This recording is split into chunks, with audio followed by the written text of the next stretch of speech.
En la noche de la fiesta mayor de Aizkorri, el 15 de agosto de 2003, Ane Ugarte, de 16 años, se desvaneció sin dejar rastro en el corazón de su propio pueblo. Durante 18 largos años, su caso se convirtió en una herida abierta, un misterio que envenenó las relaciones entre vecinos y destrozó a una familia que se negaba a olvidarla. La investigación oficial se cerró, las esperanzas se agotaron y el silencio se apoderó de las calles empedradas de aquel rincón de Vizcaya. Todo parecía perdido, hasta que una simple reforma en una vieja casa desató una verdad tan monstruosa que nadie la había querido ver. ¿Cómo es posible que el culpable de una desaparición tan brutal haya vivido durante casi 2 décadas a la vista de todos, sonriendo y saludando como uno más? Antes de contarte cómo una pequeña caja metálica, encontrada bajo el suelo de madera de un dormitorio, reveló una conspiración que el pueblo entero se había negado a imaginar. Comenta aquí desde dónde nos estás viendo, y suscríbete ya al canal. Créeme, no vas a querer perderte la cadena de acontecimientos que este descubrimiento desencadenó, porque la verdad sobre Ane Ugarte es mucho más oscura y cercana de lo que jamás se pensó. Esta es la historia de cómo un secreto, guardado durante 18 años, finalmente salió a la luz para reclamar una justicia que parecía imposible, demostrando que el mal, a veces, no viene de fuera, sino que crece en el jardín de al lado. La desaparición de Ane fue un golpe directo al alma de Aizkorri. Ocurrió durante la noche más importante del año, las fiestas patronales, un momento en que la comunidad se sentía más unida y segura. Las luces de las verbenas todavía parpadeaban, y la música aún resonaba débilmente cuando sus padres Xavier y Miren se dieron cuenta de que no había vuelto a casa. La primera reacción fue de incredulidad. Ane era responsable, una chica brillante y querida por todos. Quizás se había quedado a dormir en casa de su mejor amiga, Leire, sin avisar. Pero cuando las primeras llamadas confirmaron que nadie la había visto desde la medianoche, una oleada de pánico helado comenzó a recorrer el pueblo, apagando los últimos ecos de la fiesta y sustituyéndolos por un silencio aterrador. Los padres de Ane vivieron las primeras horas en una nebulosa de angustia y negación. Miren recordaría para siempre la última conversación con su hija, una charla trivial en la puerta de casa antes de que saliera con sus amigos. «Ten cuidado, cariño. No vuelvas muy tarde», le había dicho, dándole un beso en la frente. Aquellas palabras tan cotidianas se convirtieron en un tormento, una letanía de culpa que la perseguiría durante años. Xavier, el médico del pueblo, un hombre acostumbrado a mantener la calma en situaciones límite, se vio completamente superado. Recorrió las calles una y otra vez, gritando su nombre en la oscuridad, mientras la certeza de que algo terrible había sucedido se iba instalando en su pecho como una losa de plomo. La investigación de la Ertzaintza, la Policía Autonómica Vasca, comenzó con un error de cálculo fatal. Acostumbrados a la delincuencia menor de una zona rural tranquila, los agentes trataron el caso inicialmente como una posible fuga adolescente. Interrogaron a su novio, Iker, y a sus amigos más cercanos, buscando indicios de un plan de huida, un desengaño amoroso o un arrebato juvenil. Perdieron así las primeras 48 horas, las más cruciales en cualquier caso de desaparición, siguiendo una pista que no llevaba a ninguna parte. No acordonaron la zona donde fue vista por última vez, no buscaron pruebas forenses con la urgencia necesaria, y subestimaron la posibilidad de que un depredador pudiera actuar en un entorno tan cerrado y familiar como Aizkorri. Iker, el novio de Ane, un chico de 17 años que soñaba con estudiar ingeniería, se convirtió en el principal y casi único sospechoso. Fue la última persona que admitió haber estado con ella, tras una pequeña discusión sin importancia cerca de la plaza del pueblo. Aunque no existía ni una sola prueba en su contra, la sombra de la duda se cernió sobre él y su familia. Los interrogatorios fueron implacables, y los rumores en el pueblo hicieron el resto. Dejó de ser el yerno que todos los padres querrían para convertirse en un paria. La gente cruzaba de acera para no saludarle, sus amigos se distanciaron, y el peso de una acusación silenciosa pero constante, le robó la juventud, y marcó su vida para siempre. El misterio se hacía más denso con cada día que pasaba sin noticias, no había testigos fiables. Algunos decían haberla visto caminar sola hacia casa, otros creían recordar un coche extraño circulando por el pueblo, pero ninguna declaración era lo suficientemente sólida. No había signos de lucha en el lugar donde se la vio por última vez, ni se encontró ninguna de sus pertenencias. Su teléfono móvil estaba apagado, y nunca más dio señal. No hubo petición de rescate, ni ninguna comunicación que apuntara a un secuestro. Anne Ugarte, sencillamente, se había evaporado. Era como si la tierra se la hubiera tragado, dejando tras de sí un vacío insondable y 1.000.000 de preguntas sin respuesta. Para Xavier y Miren, la vida se detuvo en seco. Su hogar, antes lleno de risas y proyectos de futuro, se transformó en un santuario silencioso dedicado al recuerdo de su hija. Miren abandonó su trabajo como maestra en la escuela del pueblo. No podía soportar mirar las caras de los compañeros de Anne, un recordatorio constante de su ausencia. Xavier, por su parte, continuó ejerciendo como médico, una tortura diaria que le obligaba a atender a las mismas familias que quizás ocultaban un secreto, a mirar a los ojos de personas que podrían saber algo y callaban. La incertidumbre era un veneno lento que consumía su matrimonio y su salud, atrapándolos en un limbo de dolor del que no había escapatoria. Con el paso de los meses, Aizkorri intentó forzar una vuelta a la normalidad, pero era una farsa. El miedo había echado raíces profundas. Las puertas se cerraban antes, los padres vigilaban a sus hijos con una ansiedad desconocida hasta entonces, y una desconfianza palpable flotaba en el aire. El nombre de Anne se convirtió en un tabú. Hablar de ella era remover un trauma colectivo que nadie sabía cómo gestionar. La comunidad, incapaz de señalar a un culpable externo, empezó a mirarse de reojo. El caso se enfrió. El expediente acumuló polvo en una estantería y la desaparición de Anne se convirtió en una leyenda trágica, un fantasma que recordaba a todos que la paz de su pueblo era una ilusión rota para siempre. A lo largo de los años, la familia Ugarte se aferró a cualquier hilo de esperanza, por débil que fuera. Cada cierto tiempo, una pista falsa reavivaba el dolor. Hubo un presunto avistamiento en una ciudad del sur de Francia que resultó ser una confusión. Más tarde, recibieron una carta anónima que prometía revelar la verdad a cambio de dinero, una estafa cruel, que solo sirvió para ahondar su desesperación. Cada llamada de la policía, cada nueva teoría de un periodista, era una montaña rusa emocional que los dejaba más exhaustos y rotos que antes. Aprendieron a vivir con una herida que nunca cicatrizaba, alimentando una pequeña llama de esperanza en un océano de oscuridad, sin saber que la clave de todo estaba mucho más cerca de lo que jamás hubieran podido imaginar. El tiempo, en lugares como Aizkorri, no cura las heridas. Simplemente las entierra bajo capas de silencio. Pasaron 5 años, luego 10, y el expediente del caso Ugarte fue oficialmente archivado por falta de nuevas vías de investigación. Se convirtió en un fantasma burocrático, una carpeta gruesa y amarillenta que los agentes más jóvenes miraban con una mezcla de curiosidad y respeto. Para la Ercenta, era un fracaso profesional, una mancha en su historial de eficacia. Pero para el inspector jefe que lideró la búsqueda original, un hombre a punto de jubilarse, era una espina personal. Sabía, con la certeza que solo dan los años de experiencia, que no habían buscado en el lugar correcto. El monstruo no había venido de fuera. Había estado allí todo el tiempo, observando, participando en las batidas y fingiendo dolor. La casa de los Ugarte se convirtió en un mausoleo. Xavier se refugió en su consultorio, trabajando hasta el agotamiento para no tener que pensar, para no tener que enfrentarse al silencio que lo esperaba al volver. Miren, en cambio, se encerró en sí misma, dejó de salir, de hablar con los vecinos, de cuidar el jardín. Pasaba los días sentada en el dormitorio de Anne, tocando sus cosas, respirando su ausencia. El matrimonio, antes un pilar de la comunidad, se resquebrajó bajo el peso de un dolor que cada uno procesaba en soledad. No hablaban de Anne, porque hacerlo era admitir que ya no volvería. Vivían juntos pero separados, unidos únicamente por una tragedia que les había robado no solo a su hija, sino también su propia vida. Iker, el novio estigmatizado, abandonó Aizkorri tan pronto como cumplió la mayoría de edad. Se mudó a Barcelona, intentando empezar de cero, pero el fantasma de Anne y la acusación no dicha lo persiguieron.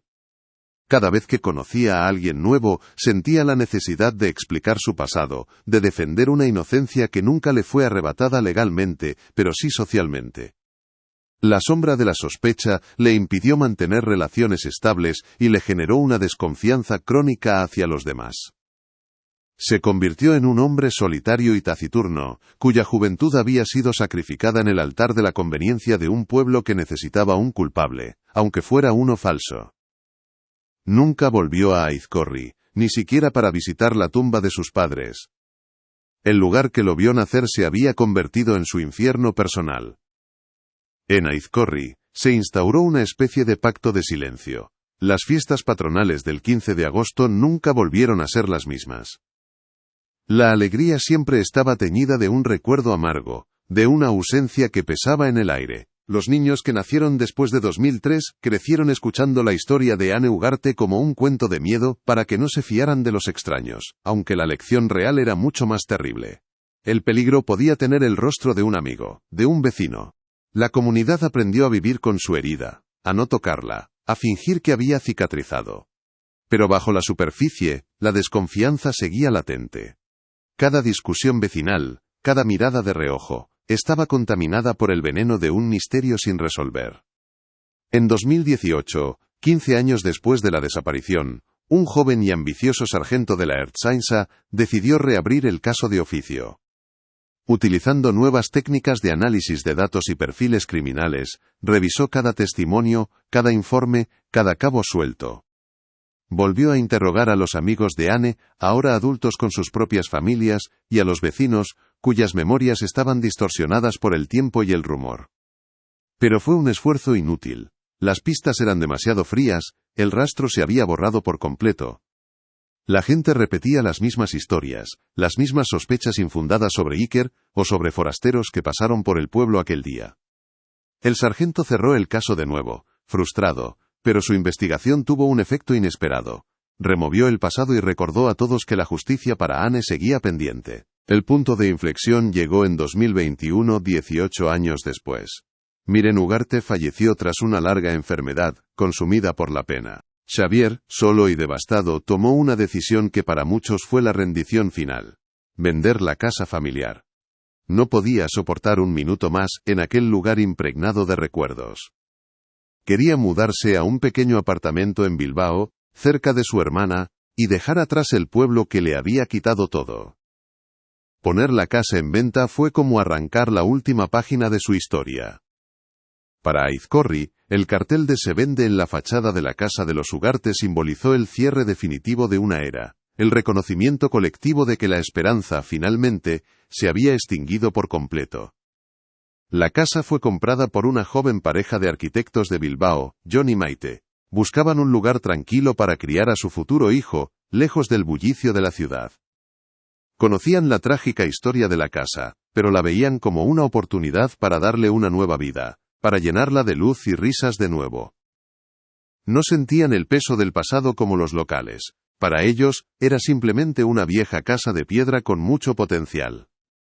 Su llegada fue vista con una mezcla de alivio y recelo por los vecinos.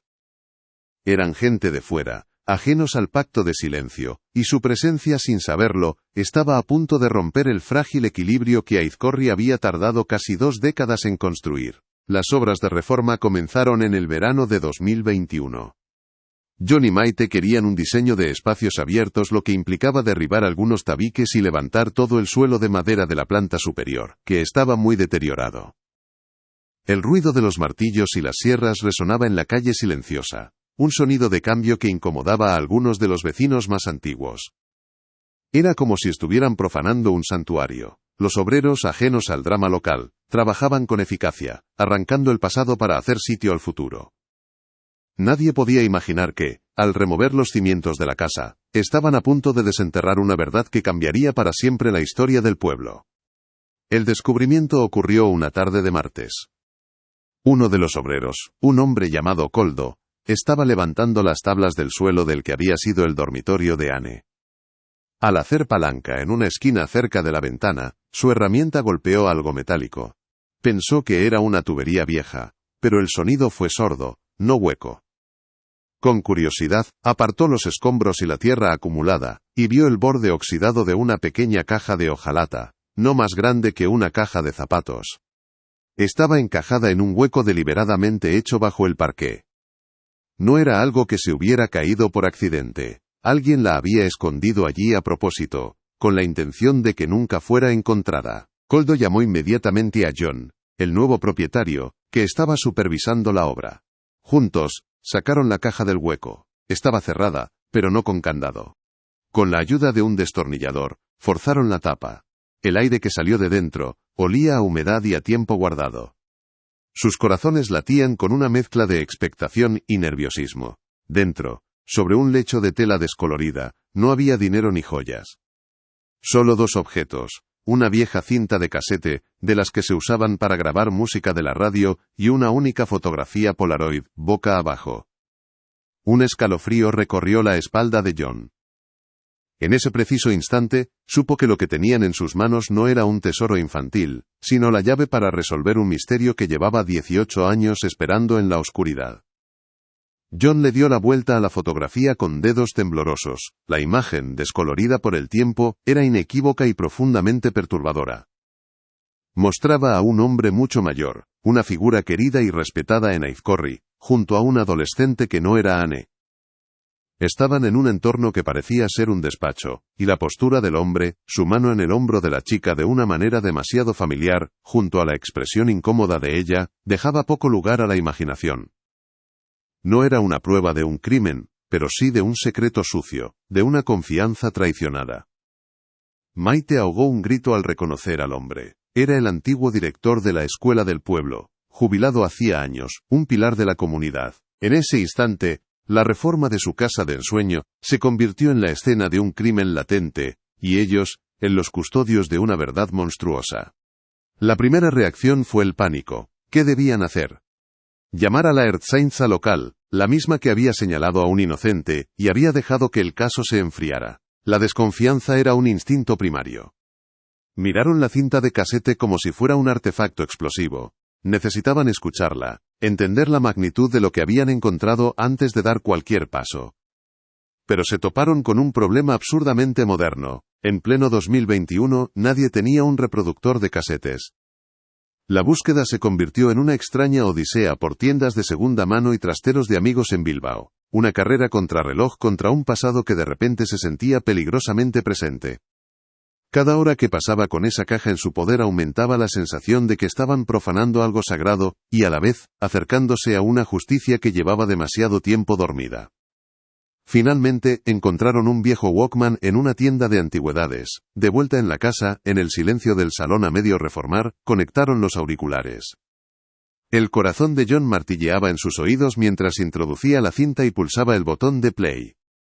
Primero, solo se oyó el siseo característico de una grabación antigua, un ruido blanco que parecía el eco del tiempo mismo, y entonces, surgió una voz joven, frágil, quebrada por el miedo. Era la voz de Anne Ugarte. No hablaba, susurraba. Cada palabra era una confesión temerosa, grabada a escondidas en la oscuridad de su propio cuarto, a pocos metros de donde ellos estaban sentados ahora. Escucharla fue como sentir un fantasma en la habitación, una presencia que les pedía, a través de las décadas, que terminaran lo que ella no pudo. La grabación duraba apenas 7 minutos, pero fueron los más largos de sus vidas. Anne no mencionaba directamente al director por su nombre, se refería a él como el señor A, una figura a la que antes admiraba y ahora temía con toda su alma. Contaba, con frases entrecortadas, que había descubierto algo por accidente, algo que lo cambiaría todo, y que involucraba a otras chicas. No daba detalles explícitos, pero su terror era palpable. Describió su miedo a ser descubierta, su sensación de estar atrapada. Y entonces, proporcionó la clave que lo cambiaría todo. Siempre lleva ese reloj de bolsillo de plata. El que le regaló el pueblo. Lo abre y lo cierra cuando se pone nervioso. No para de hacerlo. La cinta terminaba abruptamente, con el sonido de unos pasos acercándose a su puerta. El miedo de Anne se había transferido a ellos. Ya no era una historia lejana, era una amenaza real. El hombre del que hablaba seguía viviendo en Aizkorri, a pocas calles de distancia, paseando su reputación intachable como un trofeo. John y Maite comprendieron la urgencia. No podían confiar en nadie del pueblo. Tomaron una decisión. Conducirían hasta la sede central de la Ertzaintza en Bilbao. Al día siguiente, con la caja metálica envuelta en un paño como si fuera una reliquia, se presentaron ante la unidad de delitos sin resolver.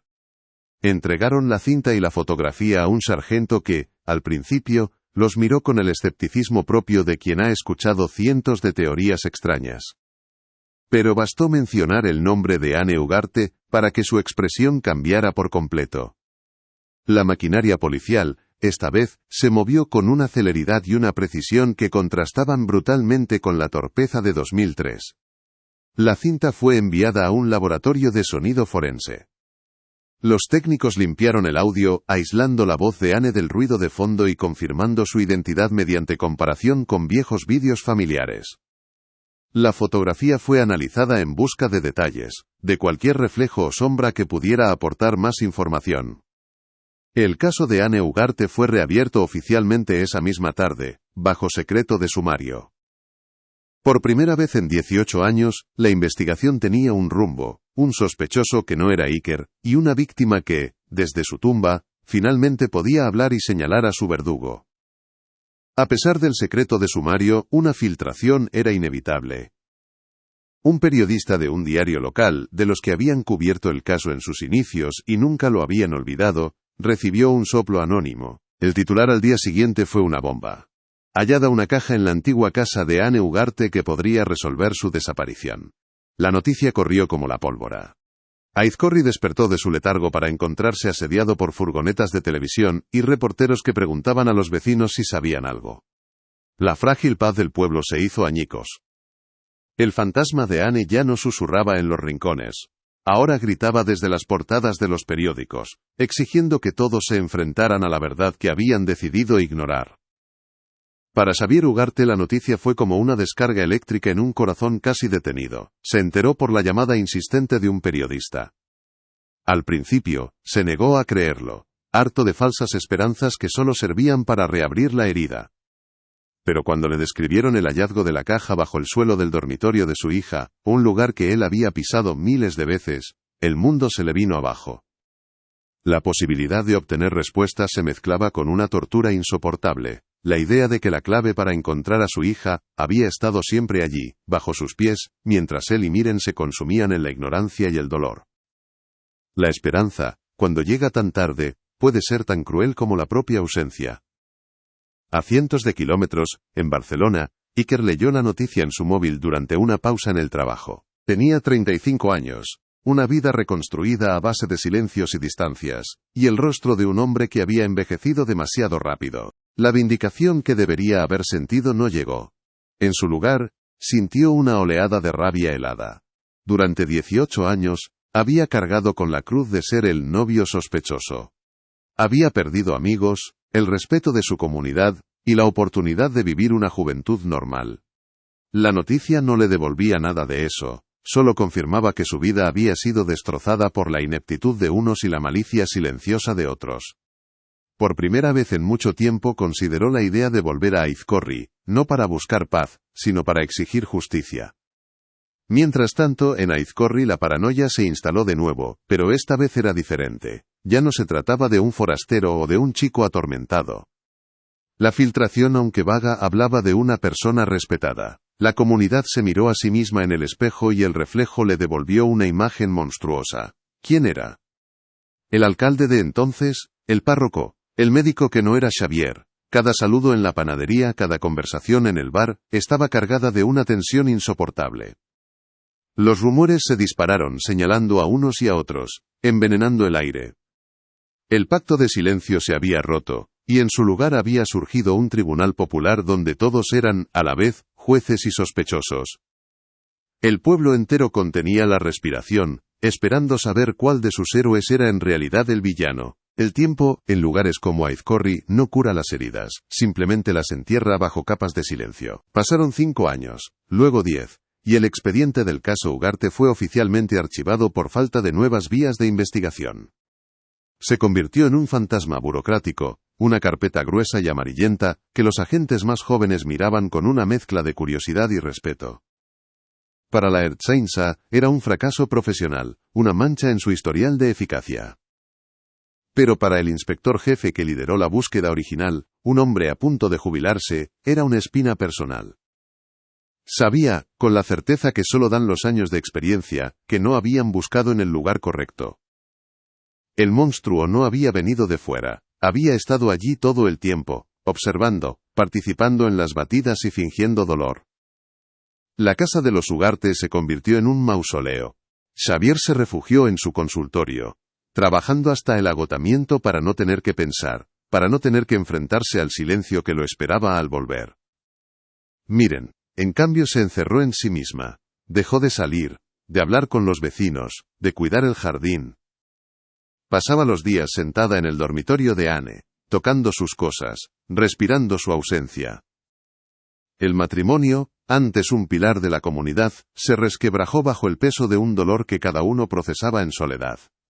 No hablaban de Anne, porque hacerlo era admitir que ya no volvería. Vivían juntos pero separados, unidos únicamente por una tragedia que les había robado no solo a su hija, sino también su propia vida.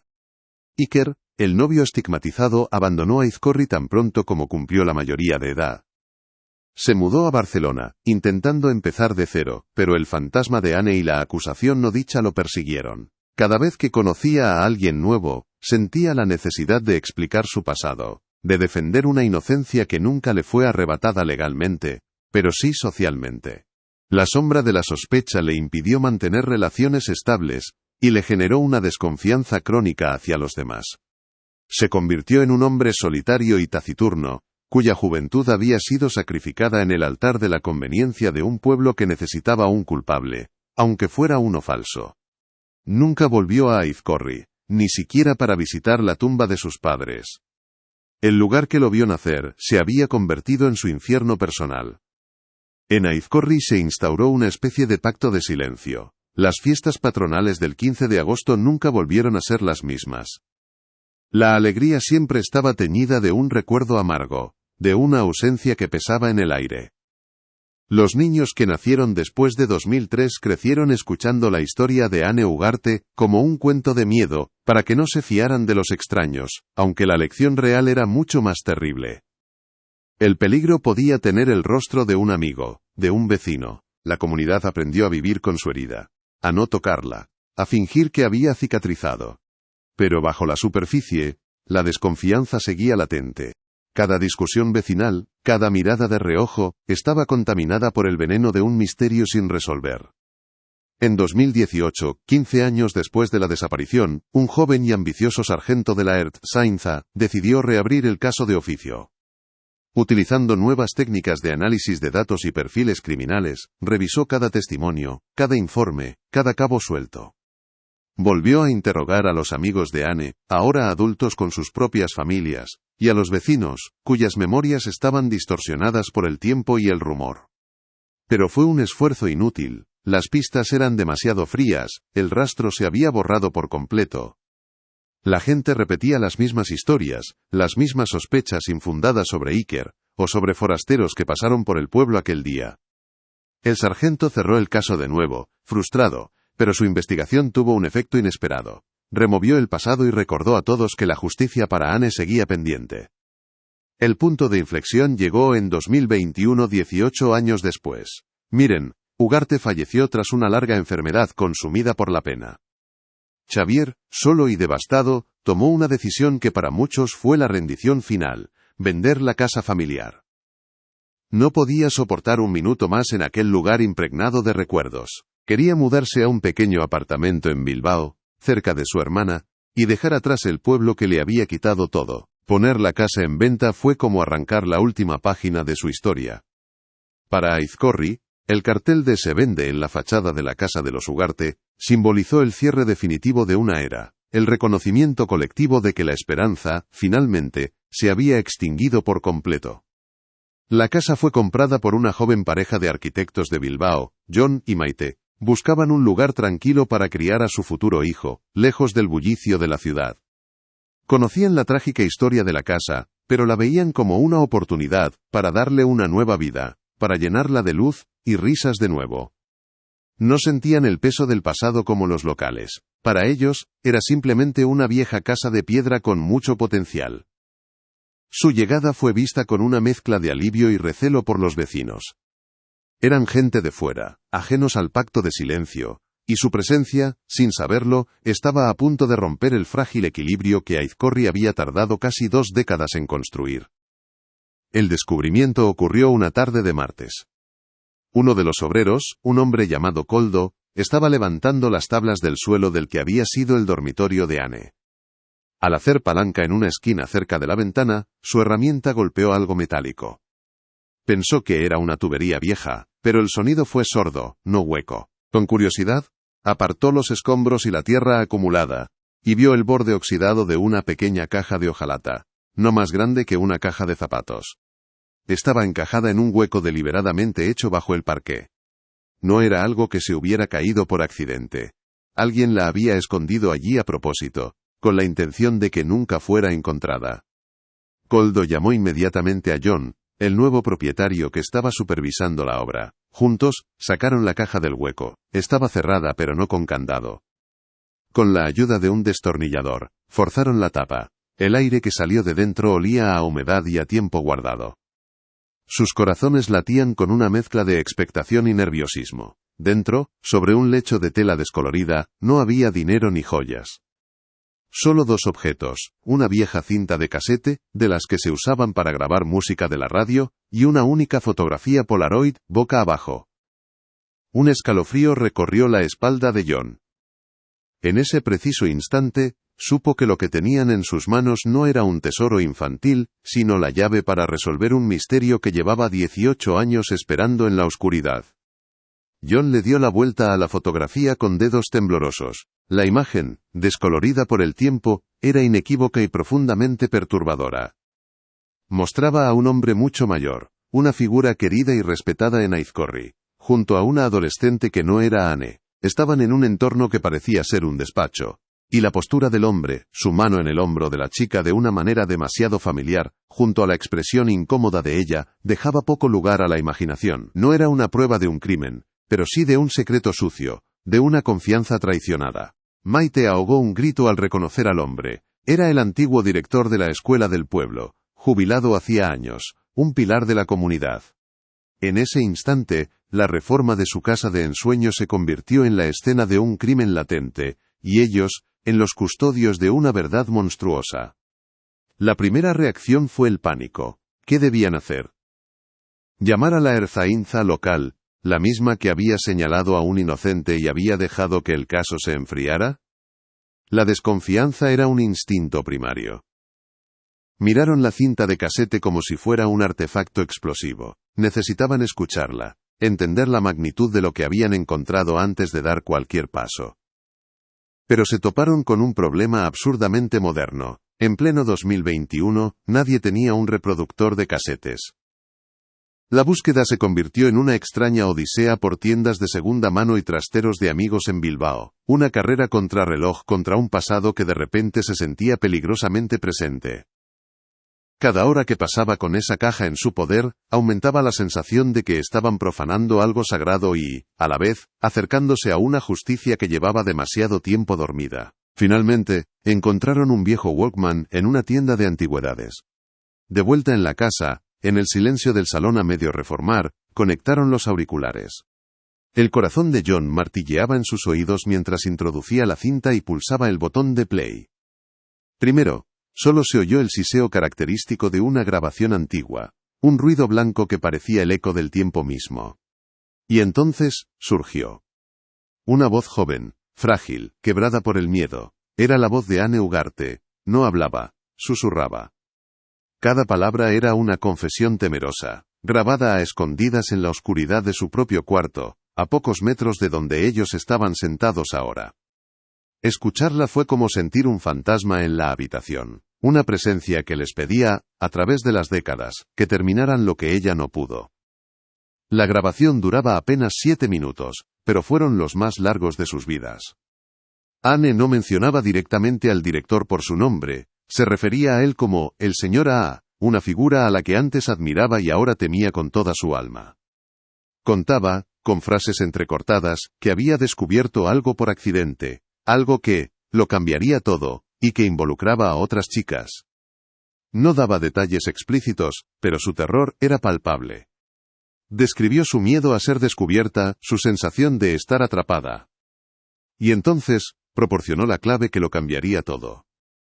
Siempre lleva ese reloj de bolsillo de plata.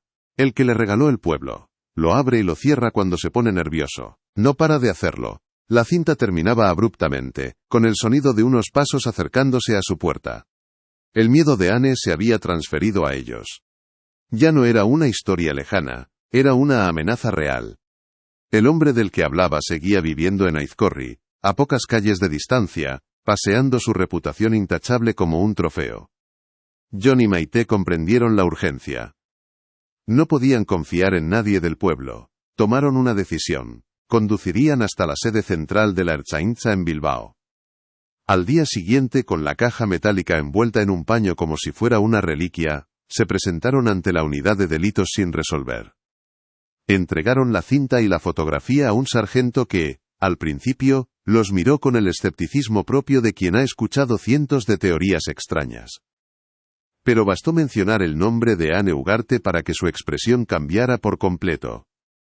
La maquinaria policial, esta vez, se movió con una celeridad y una precisión que contrastaban brutalmente con la torpeza de 2003.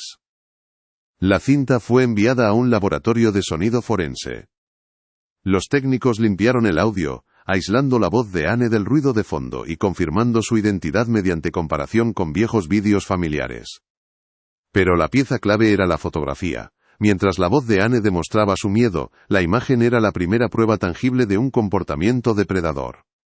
La prioridad absoluta se convirtió en identificar y localizar a la otra joven de la Polaroid. Los investigadores desempolvaron los anuarios escolares de finales de los 90 y principios de los 2000, cruzando nombres y rostros con una urgencia febril. Sabían que esa mujer, ahora con casi 40 años, era la primera ficha de un dominó que estaba a punto de caer.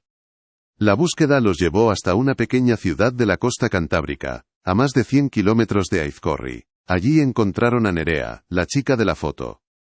Era una mujer casada, con 2 hijos, que había construido una vida entera sobre los cimientos de un secreto enterrado.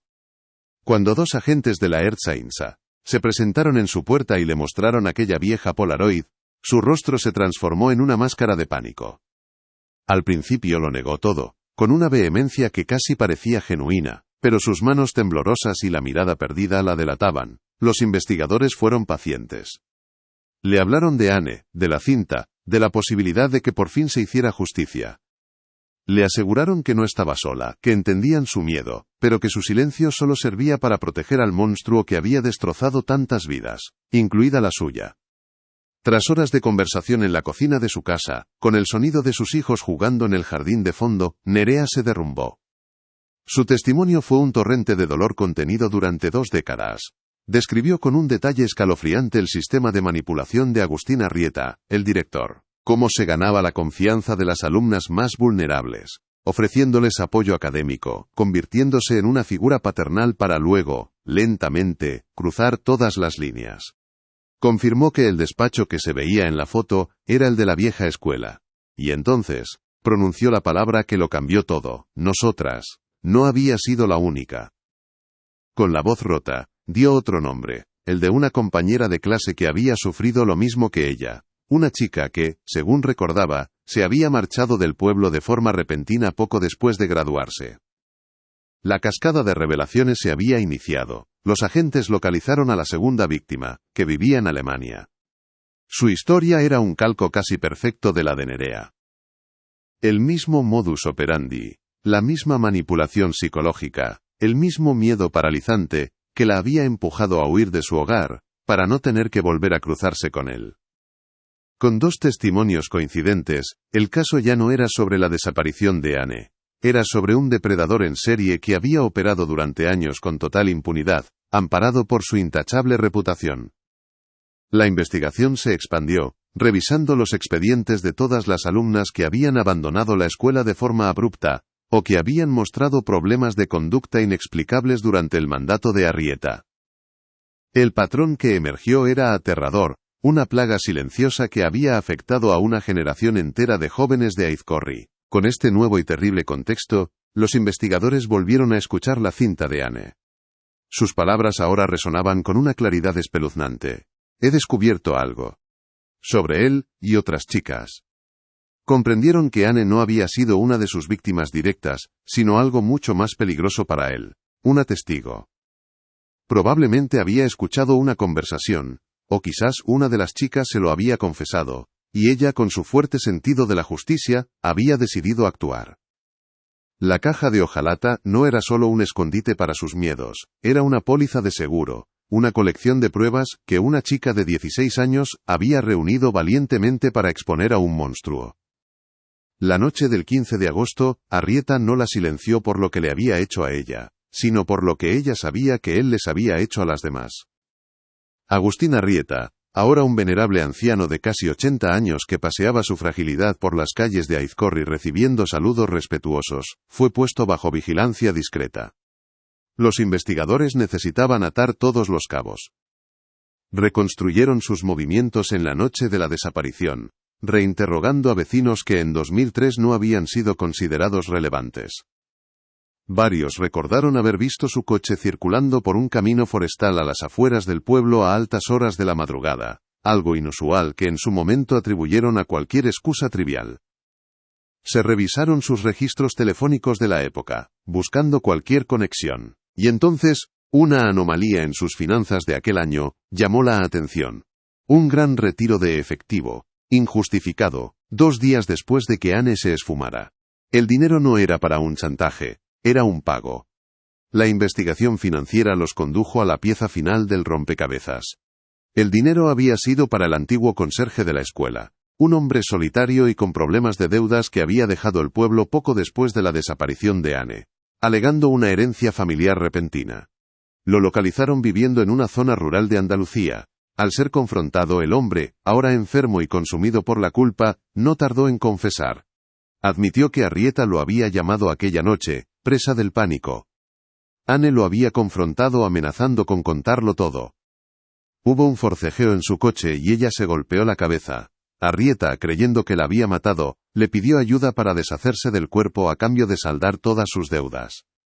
El conserje les dijo dónde la habían enterrado, en los cimientos de un pequeño frontón abandonado a las afueras del pueblo. La detención de Agustín Arrieta no fue un acto de fuerza, sino el colapso silencioso de un imperio construido sobre el engaño.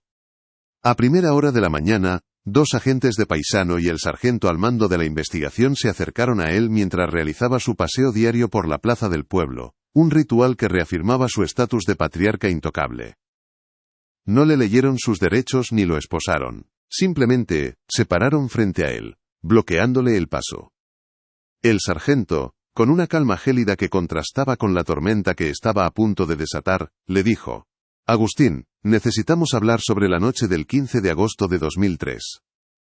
Arrieta esbozó una sonrisa condescendiente, la misma que había utilizado durante años para desarmar cualquier atisbo de duda. Estaba a punto de desplegar su habitual repertorio de indignación y autoridad, sin saber que su mundo estaba a segundos de implosionar. La confianza de Arrieta se evaporó en el instante en que el sargento pronunció las siguientes palabras: «Hemos encontrado algo, Agustín, algo que Anne escondió». Nos dejó un mensaje. El anciano director mantuvo la compostura, aunque una imperceptible tensión se apoderó de su mandíbula. El sargento se inclinó ligeramente, bajando la voz como si le contara un secreto. Habló de su reloj de bolsillo. El de plata que le regaló el pueblo. Dijo que lo abre y lo cierra sin parar cuando se pone nervioso. El color desapareció del rostro de Arrieta. Su mano, por un acto reflejo, voló al bolsillo de su chaqueta, donde el reloj reposaba como un corazón de metal. El gesto fue una confesión muda, un tic nervioso que Anne había observado y que ahora, 18 años después, lo sentenciaba. Los pocos vecinos que observaban la escena desde la distancia, vieron cómo la figura erguida del director se encogía, como si un peso invisible lo estuviera aplastando contra el suelo. El pánico se apoderó de él. Su mente, antes una fortaleza de mentiras bien construidas, se convirtió en un laberinto sin salida. Intentó balbucear una negativa, una excusa, pero las palabras se ahogaron en su garganta. Miró a su alrededor, a las caras de la gente que lo había admirado durante toda una vida, y por primera vez no vio respeto, sino el reflejo de su propia monstruosidad. La presión en su pecho se hizo insoportable, un dolor agudo que le robó el aliento. Se tambaleó, llevándose una mano al corazón, y se desplomó sobre los adoquines de la plaza. El infarto no fue una coincidencia del destino, sino la rebelión de un cuerpo que ya no podía soportar el peso de una mentira tan pesada. El gran hombre de Aizkorri, el pilar moral de la comunidad, yacía en el suelo, vulnerable y derrotado, no por la policía, sino por el susurro de una chica muerta. En la unidad de cuidados intensivos del Hospital de Cruces, conectado a un laberinto de tubos y monitores, Agustín Arrieta supo que el final había llegado. Con la muerte susurrándole al oído, la necesidad de mantener la farsa se desvaneció, reemplazada por un último y egoísta intento de descargar su conciencia.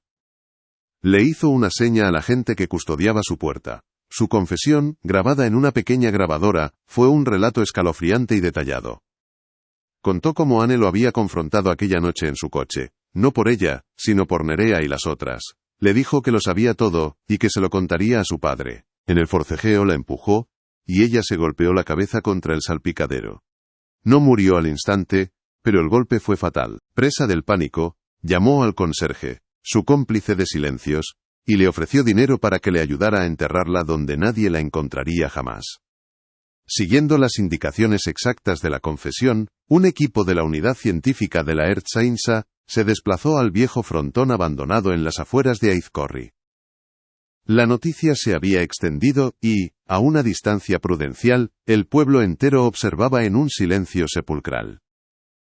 Las excavadoras rompieron el hormigón del suelo, un material que había sido colocado de forma irregular pocos días después de la desaparición de Anne. Tras horas de trabajo bajo un sol implacable, uno de los operarios hizo una señal. Habían encontrado algo. Con sumo cuidado, los forenses empezaron a desenterrar los restos. Primero, un trozo de tela vaquera, luego, un pequeño colgante de plata con una inicial, la A de Anne. Xavier Ugarte, que había permanecido apartado, observando la escena con una entereza sobrehumana, se derrumbó en los brazos de su hermana. Después de 18 años, el viaje de su hija había terminado. La confirmación oficial de que los restos pertenecían a Anne Ugarte cayó sobre Aizkorri como una losa de granito. No hubo alivio, solo una profunda y nauseabunda sensación de vergüenza colectiva. El monstruo no solo había vivido entre ellos, sino que lo habían aplaudido, honrado y protegido con su ceguera voluntaria. Cada saludo cordial, cada gesto de respeto hacia Agustín Arrieta, se convirtió en una espina de culpa. Habían condenado a un inocente, Iker, mientras el verdadero culpable presidía los actos conmemorativos en memoria de la chica que él mismo había asesinado. La verdad no trajo paz, sino una dolorosa introspección.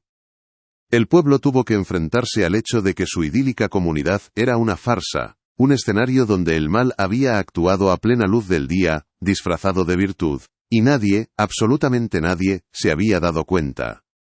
Con el cuerpo de Anne recuperado y la confesión grabada, el caso se cerró a nivel legal.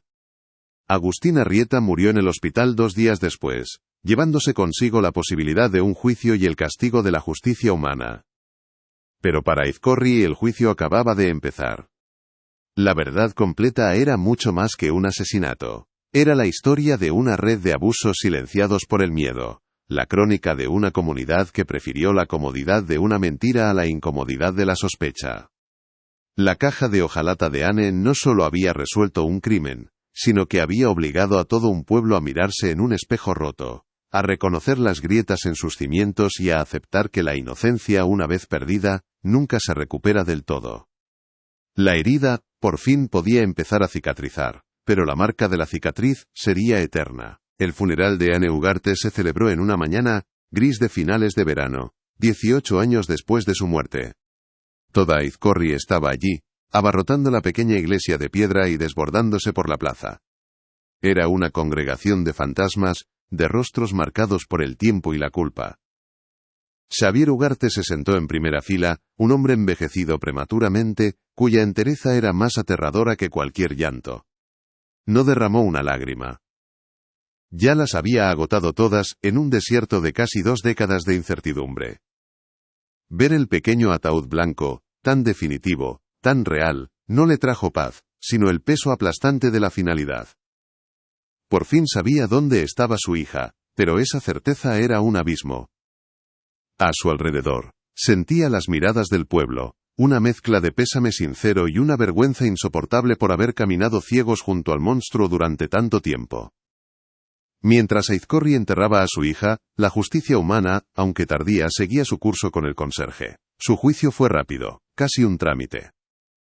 Su confesión completa, detallada y llena de un remordimiento que parecía genuino, no dejó lugar a dudas.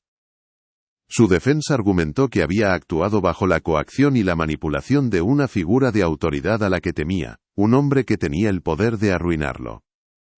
Pero la ley no perdonó el acto de haber ayudado a ocultar un cuerpo, de haber permitido que una familia viviera en el infierno durante 18 años. Fue condenado a 15 años de prisión por encubrimiento y complicidad. En la sala del tribunal, era la imagen de un hombre roto, una vida mediocre destruida por una sola noche de cobardía.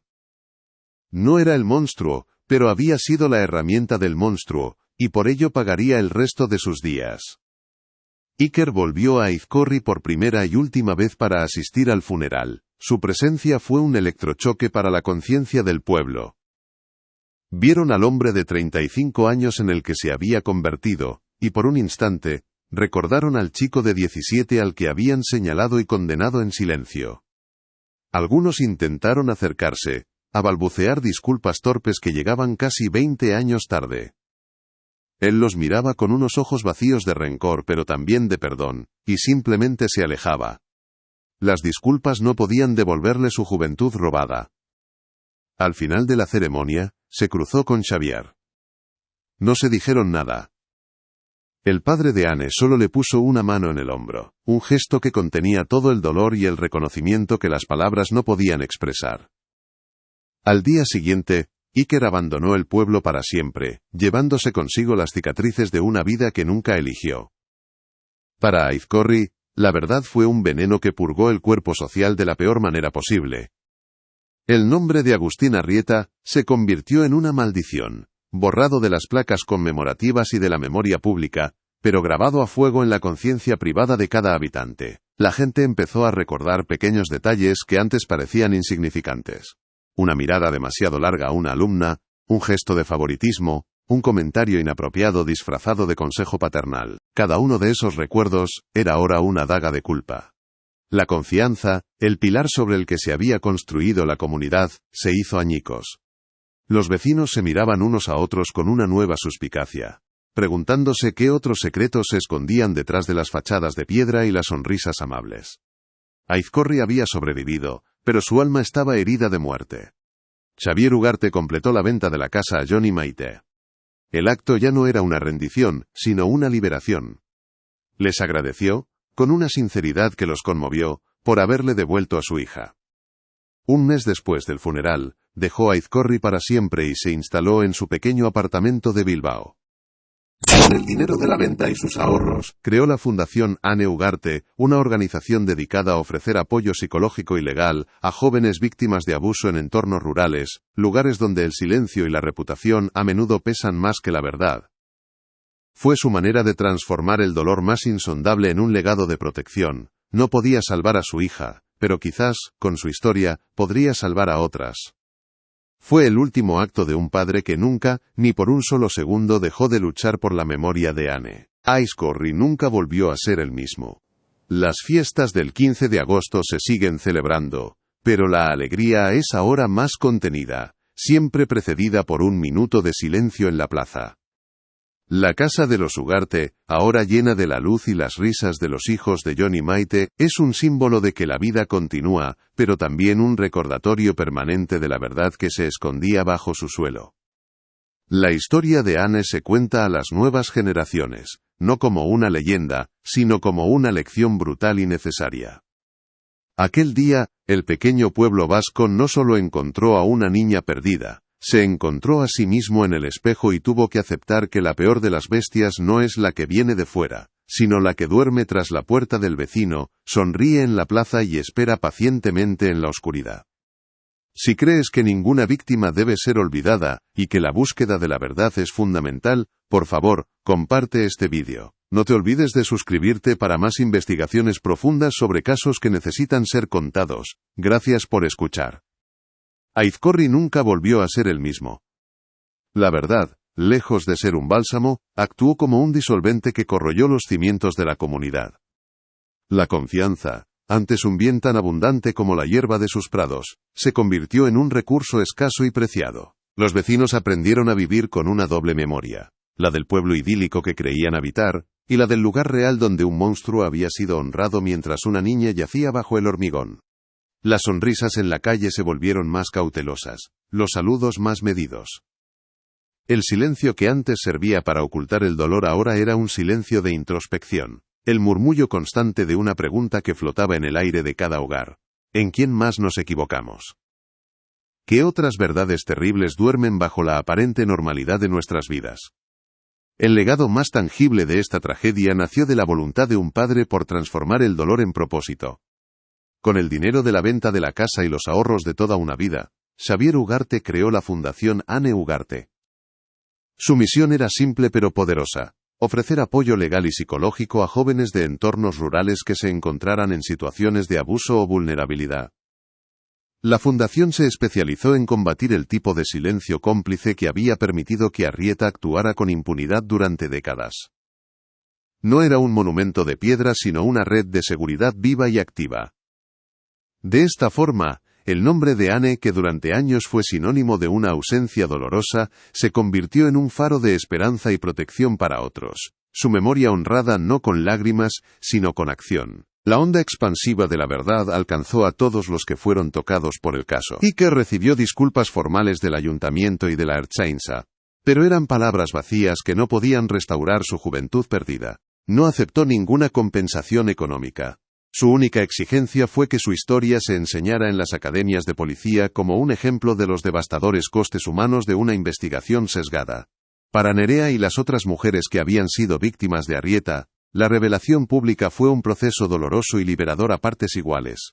Al principio, se sintieron expuestas, pero pronto encontraron una fuerza inesperada en la unión. Formaron un grupo de apoyo, convirtiendo su trauma compartido en una hermandad que les permitió, por primera vez, sanar juntas, lejos de la sombra del hombre que les había robado la inocencia. La historia de Anne Ugarte se convirtió así en mucho más que la crónica de un crimen. Se transformó en una parábola moderna sobre la fragilidad de la verdad y la naturaleza camaleónica del mal. Nos enseñó que los monstruos rara vez tienen el aspecto que esperamos. A menudo, llevan el rostro de la respetabilidad, la confianza y la autoridad. Demostró que una comunidad entera puede ser cómplice a través de su ceguera voluntaria, prefiriendo la comodidad de una mentira a la dolorosa tarea de cuestionar sus propias certezas. Y, sobre todo, nos recordó que la voz de una víctima, por muy débil que sea su susurro, tiene el poder de atravesar décadas de silencio para, finalmente, derribar imperios construidos sobre el miedo y la mentira. La pequeña caja de hojalata de Anne fue su último acto de valentía, un testamento que Aizkorri y el mundo tardaron 18 años en estar preparados para escuchar. Si crees que ninguna víctima debe ser olvidada, y que la búsqueda de la verdad es fundamental, por favor comparte este vídeo. No te olvides de suscribirte para más investigaciones profundas sobre casos que necesitan ser contados. Gracias por escuchar.